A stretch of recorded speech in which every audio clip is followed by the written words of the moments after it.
արդեն հուշում է, որ վտանգներ կան նաև հոգեբանների հետ աշխատանքի հարցում։ Տիկին Էնկակյան մի ճշտող հարց է, հովանավորության հետ կապված եւ կոծկեր են նստելուկա, այդ երկու անձինք որտեղ են աշխատում, խնդրեմ եթե երկու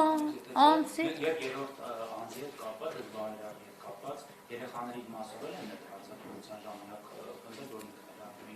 մի գործողություն։ Նայեք ասեմ, ուրեմն երկու այդ անձինք, մեկը 65 տարեկան, մեկը 58 տարեկան, Արթուր Երեմյան, Դավիթ Այնազյան, նրանց տվյալները արդեն իսկ բազմաթիվ անգամներ հրապարակվել է։ 65 չեն աշխատում, 65 տարեկանը տաքսի է վարում, ով ներկայանում որպես ընտանիքի ընկեր, իբրև հոր ընկերն է եղել եւ քանի անգամներ եկել է իրենց տուն գնացել է, ճաշել է, անգամ այդ հարցն են կերեք բարձրացրել, սուրճ է խմել եւ այլն եւ այլն։ 58 տարեկանը սա Արթուր Երեմյանն է, այդ 58 տարեկանը ընտանիքի հետ որևէ առնչություն չունի, արդեն սենց պատահական հանդիպման ընթացքում ա եղել, ով եկե ներկայացել է երեխեքի մոտ, ասել է 10 տարեկան աղջկա մոտ, ասել է ես քո պապայի ընկերն եմ, եկել եմ քեզ դպրոց տանեմ կամ դպրոցից տուն տանեմ։ Իրանցից ոչ մի բան ըստ էության չէին ներկայացնում։ Ընտանիքների անդամների հետ որոշակի կապեր կան, բայց ՔՊ-ական կապեր կան, նաև պետական աշխատողներ կան,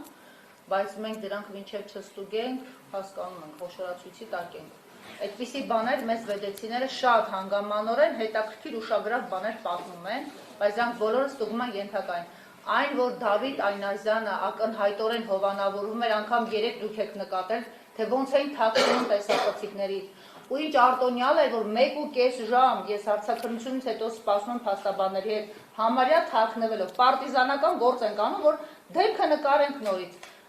Իրենք որոշեցին անդադ ստուգել, մենք այդտեղ ենք թե չէ, պահել Այնազյանին մինչև գիշերը 1:30, միայն թե 1 վայրկյան չնկարենք։ Այսինքն ավելորդ մեկը, որը քննչական աշխատող չի, իր անելիքը ավարտված էր, իր հետ ամեն ինչ ավարտված էր, բաց չթողեցին այդ մատուն։ Ընդ որում մեքենան մի քանի անգամ մոտենում էր, տաքացած, որ հեսա պետք է հանեն։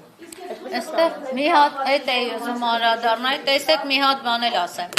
Բնականաբար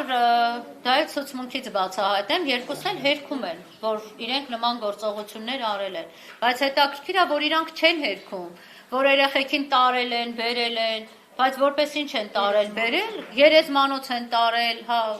դպրոց են տարել, բերել։ Որովհետև ես ռեպորտաժ տեսա, որ դպրոցի Այդ ամենը ֆիքսել է, որտեվ արդեն իրենք ունեն հաստատ, իրանք միանշանակ, իրանք ունեն լավ կոմենտատորներ, այո, իրանք լավ ինֆորմացված են, թե ինչ ասեն, ինչ չասեն, որտեվ վստահ են, չէ, որ հեռախոսների ալեհավաքները, որ պահանջեն, պարզվելու է, որ իրանց հեռախոսները այդ հատվածներում աշխատելու է։ Իրանք դրա չեն հերքում։ Հերքում են միայն այն ամենը, ինչը որ երեխեքը այդ ամեն ինչը ներկայացնում են։ Ինչպես։ նամակագրությունը, որ ուսուցիչներն են բարձրացնել, այդ նամակագրությունը հիմք չի, փաստ չի։ Նամակագրությունը բարերարի հետ էր կապված, դրա պատասխանը դեռևս չունենք, չէ, քննչականի համար փաստորեն դա հիմք չէր։ Իսկ բարերարը հարցաքննվել է։ Իհարկե հարցաքննվել է, բարերարը շատ ավելի հետաքրքիր մանրամասներ էլ ասել, այդ մանրամասներն էլ ըստ անգամ իր իսկ հայտնածը, պետք է բավարար լիներ նրա նկատմամբ վարույթը նախաձեռնվելու, նրան կարգավիճակ տալու եւ հետագայում նրա խափանման միջոցի հարցը լուծել կամ չլուծելու համար, բայց չի արվել այդ ամենը։ Ձեր կարծիքով, Տիկին Էլբակյան, տեսեք, շաբաթ օրը երեկոյից սկսել է բարձրաձայնվել թեման։ Եվ այդ ընթացքում եվրոպական երկրների առաջնորդներն էին Հայաստանում։ Եթե նկատել եք, պետական համակարգ, այդում քննչական գործողություններ, բոլորը միաժամանակ սկսեցին արձագանքել եւ գործողություն սկսել ուղիղ ժամը 3-ից հետո, 3-3-ից հետո։ Սա արդյոք չի խոսում այն մասին, որ Փաշինյանի հետ պիտի հավանաբար հաղորդակցվեին, տեղեկացնեին մանրամասների մասին, որտեղ տեսնում ենք իրադարձությունները շատ հետաքրքիր ձևով նույնանում են։ Այսինքն ամբողջ ընթացքում պետական համակարգը չի արձագանքում, միայն մեկ նախադասությամբ հերքում են կիսատ պռատ, եւ դրանից հետո լռում են 4 օր մինչեւ Փաշինյանը կոմունիկացվում է հավանաբար իրենց հետ։ Թե սա զուգադիպություն է։ Արդյոք մանկապիղծներին ձերբակալելն էլ կարող է օրինակ Փաշինյանի անելիքը լինել, կամ ասել ԲԴԽ-ի նախագահի ֆունկցիա ստանձնել այդ մարդը։ Սյուզի ջան, իմ կարծիքով կարծիքով դատախազը կարող է տեղյակ լինել կամ չզեկուցվել, այս մասին։ Ես կարծում եմ, որ գլխավոր դատախազին չեն կարող այս մասին չզեկուցել։ Իսկ ինչ վերաբերվում է այդ կապելը, երեքից հետո կոմունիկացնելը եւ այլն, ես հիմա Հայաստանում ընդհանրապես որևէ բան չեմ բացառում։ Հակառակը, ավելի հակված եմ ձեր իսկ որոշմանը։ Իսկ բացի նաև այսպիսի թեմաներ կարող են համակարգվել։ Դե իհարկե, մանկապղծության դեպքը իհարկե Հայաստանում որոշակի աճ կա, ցավով եմ նշում, ես երբ որ նայում եմ ստատիստիկան էի ուզում նայի, որոշակի աճ տեսնում եմ այս գործերով, ոչ թե շատացել են մանկապղծության դեպքերը, այլ ուղղակի հիմա բացահայտումները, մարդիկ արդեն չեն վախենում, որոշակիորեն հաղորդումները ներկայացնում են, բայց սա բացառիկ հանցատեսակ է եւ կարծում եմ, որ հենց այս հանցատեսակները պարտավոր էին զեկուցելու։ Այս ընդամենը վեդու քննչականի կամ վեդու դատախազության գործ չէր։ Կար զոնալ դատախազ, չգիտեմ, դատախազի տեղակալ, ոնց կարող է այս գործերը իրանք զեկուցած չլինեն։ Դրա մասին Հովսեփ Սարգսյանը ավելի լավ կներկայացնի, քանի որ նախկին դատախազության նախկին աշխատողը այսօր ինձ նկարագրում էր, թե ուր պետքա գնա, ինչպես պետքա գնա, էլի գործերի զեկուցումը, բայց այս գործը չզեկուցելու գործը, որտեղ ոստիկանությունը ինչով էր զբաղված այդ քանի օրը։ Երեխաների հագուստները չէին տարել։ Երեխաների հագուստներն էլ արգրավված չի։ Կներկայացնում եթե երեխան սոցիալապես անապահով ընտանիքում է, ինքը պաշտպանված չէ կամ Հաստ է։ չքննեն։ Հիմա հենց այս փաստը ձեր բոլորի աչքի առաջ է։ Եթե այս երեխան սոցիալապես պաշտպանված ընտանիքում լիներ եւ այլն լիներ, հիմա ով գիտի, ես իհարկե չեմ խրախուսում, ոչ էլ ինչ-որ մեկին ուղղորդում եմ։ Այս ընտանիքի միակ ոնց որ սենց տերտիրականը ուժը այս երեխեքը կամ իրանց ընտանիքի անդամներ տեսնում են իրենց հորեղբոր մեջ։ Այդ հորեղբայրն էլ ընտանիք ունի, նորմալ աշխատող տղա է։ Հիմա հորեղբայրը հանցագործ դարձրեցին հորեղբորը։ Հորեղբայրը ինչի պետք է գնար այդ քայլերին։ Ընտանիքը որ պաշտպանված լիներ, ընտանիքի այս հարցը արդեն իսկ նորմալ լուծում ստացած լիներ, հորեղբայրը կարող է գնար այդ հարցով դիմել։ Եվ մեկ հանգամանք էլ անդրադառնում, երեք նայում եմ ձեր իսկ կողմից նկարած, այդ Դավիթն էր ոնց որ թե ներս ա մտնում, այսինքն կուրտկան գլխին քաշած։ Այսօր էլ գնում է թույն ախմում։ Այդ ամեն ինչը արդեն իսկ չի խոսում նրա մասին, որ ինքը այս ամեն ինչը արել է։ Հիմա ինչքան էլ հերքում տպի։ Ես ու Սյուզին շատ ենք այդ մասին խոսել։ Եթե իրենք ասեն մենք անմեղ ենք, այս ամեն ինչը մեզ զրպարտում են, իհարկե դա բացառում եմ ես,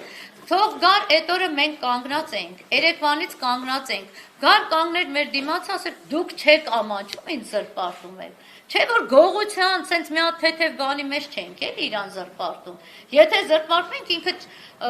ինքը հասկանում է որ չէ իր համար սա այլևս իր կյանքի, իր ընտանիքի համար սա ինչ հետևանք է ունենալու։ Գար պատիվ պահանջեր մեզանից։ Ներողություն քանի որ մի քանի օր շարունակ տեղեկատվությունը Սյուզի Բադյանի կողմից տարածվում էր, մենք տեսնում ենք ըսկտուր մի քանի նախադասության հերքումներ, ավելի շատ արդարացումներ ըստ էության, որ օրինակ ոստիկանները գործով զբաղվել են, քննչականը գործով զբաղվել է, հետո վերջում քիչ է մնում ասեն աղջիկները իրենք են մեղավոր, որ այդ դեպքը եղել է։ Հիմա սա ինչով է պայմանավորված, որովհետև դուք ասացիք, որ եթե օրինակ փետրվարին պատշաճ գործողություններ կատարվեն, ապա կրկնահանցագործություն չէր ունենա։ Հիմա որպեսզի հանրությունն էլ հասկանա,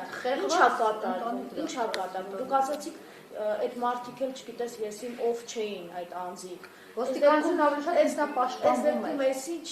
հարց է։ Տեսեք մի հատ հաղորդագրություն կոչկելու հարց է, թե հովանավորներ ունեն այս մարդիկ։ Կարծում եմ երկուսն իրար հետ, վերջից սկսեմ, իսկ ինչ վերաբերվում է այդ ձեր առաջին հարցին, երբ որ դուք հնչեցրեցիք, ուրեմն ասեմ, դեպքը երբ որ այս դեպքի մասին արդեն բացահայտումները եղավ, Սյուզին այս ամեն ինչը բացահայտեց, իրենք բոլորը կաշկանդված չէին, չէ՞, այդ ամեն ինչը